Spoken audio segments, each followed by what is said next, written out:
בחודש השלישי לצאת בני ישראל מארץ מצרים, ביום הזה באו מדבר סיני, וייסעו מרפידים, ויבואו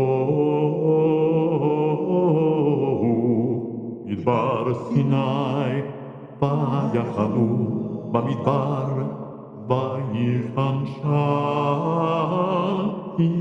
ישראל.